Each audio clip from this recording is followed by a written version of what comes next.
ओम श्री गणेशाय नमः। आप सभी को परिवर्तनी एकादशी की बहुत बहुत शुभकामनाएं। तो दोस्तों आइए श्रवण करते हैं परिवर्तनी एकादशी की व्रत कथा। पौराणिक कथा के अनुसार महाभारत काल में पांडव भाइयों में सबसे बड़े युधिष्ठिर ने भगवान श्री कृष्ण से भाद्रपद के शुक्ल पक्ष की एकादशी के व्रत के बारे में पूछा। तब युधिष्ठिर कहने लगे, हे भगवान, भाद्रपद शुक्ल एकादशी का क्या नाम है, इसकी विधि तथा इसका महात्म्य कृपया करके कहिए। तब भगवान श्री कृष्ण कहने लगे कि इस पुण्य, स्वर्ग और मोक्ष को देने वाली तथा सब पापों का नाश करने वाली उत्तम वामन एकादशी का महात्म्य मैं तुमसे कहता हूँ, तुम ध्यान पूर्वक सुनो। यह पद्म एकादशी यानी परिवर्तनी एकादशी जयंती एकादशी भी कहलाती है। इसका यज्ञ करने से वाजपेयी यज्ञ का फल प्राप्त होता है।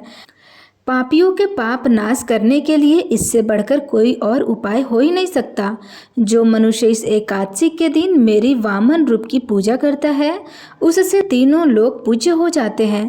अतः मोक्ष की इच्छा करने वाले मनुष्य इस व्रत को अवश्य करें।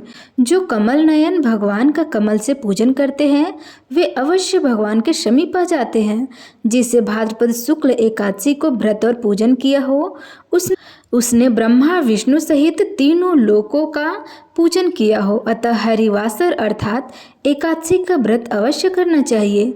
इस दिन भगवान करवट लेते हैं, इसलिए इसको परिवर्तनी एकादशी भी कहते हैं। भगवान के वचन सुनकर युधिष्ठिर बोले कि हे भगवान, मुझे अति संदेह हो रहा है कि आप किस प्रकार सोते और करवट लेते हैं तथा किस तरह राजा बलि को बांधा और वामन रूप रखकर क्या क्या लीलाएं की। चतुर्मास के व्रत की क्या विधि है तथा आपके शयन करने पर मनुष्य का क्या कर्तव्य है, सो आप मुझको विस्तार पूर्वक बताइए। श्री कृष्ण कहने लगे कि हे राजन, अब आप सब पापों को नष्ट करने वाली कथा का श्रवण करें। त्रेता युग में बलि नामक एक दानव था। वह मेरा परम भक्त था। विविध प्रकार के वेद सूक्तों से मेरी पूजा अर्चना किया करता था और नित्य ही ब्राह्मणों का पूजन तथा यज्ञ के आयोजन करता था। लेकिन इंद्र से द्वेष के कारण उसने इंद्रलोक तथा सभी देवताओं को जीत लिया। इस कारण सभी देवता एकत्र होकर सोच विचार करने लगे और भगवान के पास गए। बृहस्पति सहित इंद्रादि देवता प्रभु के निकट जाकर और नतमस्तक होकर वेद मंत्रों द्वारा भगवान का पूजन और स्तुति करने लगे। अतः मैंने वामन रूप धारण करके 5वां अवतार लिया और फिर अत्यंत तेजस्वी रूप से राजा बलि को जीत लिया।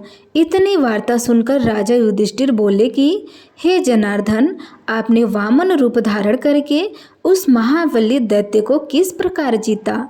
तब श्री कृष्ण कहने लगे, मैंने वामन रूपधारी ब्रह्मचारी बनकर बलि से 3 पग भूमि की याचना करते हुए कहा, यह मुझको 3 लोकों के समान है और हे राजन, यह तुमको अवश्य ही देना होगा। राजा बलि ने इसे तुच्छ याचना समझकर 3 पग भूमि का संकल्प मुझको दे दिया और मैंने अपने त्रिविक्रम रूप को बढ़ाकर यहाँ तक कि भूलोक में पद और भूअरलोक में जंघा, स्वर्गलोक में कमर, महलोक में पेट और जनलोक में हृदय, यमलोक में कंठ की स्थापना करके सत्यलोक में मुख, उसके ऊपर मस्तक स्थापित किया। सूर्य, चंद्रमा आदि सब ग्रह, गण, योग, नक्षत्र, इंद्रादि देवता और शेष आदि सब नागगणों ने विविध प्रकार के वेद सूक्तों से प्रार्थना की। तब मैंने राजा बलि का हाथ पकड़कर कहा कि हे राजन, एक पद से पृथ्वी, दूसरे से स्वर्गलोक पूर्ण हो गया, अतः तीसरा पग कहाँ रखूं। तब बलि ने अपना सिर झुका दिया और मैंने अपना पैर उसके मस्तक पर रख दिया, जिससे मेरा वह भक्त पाताल लोक को चला गया।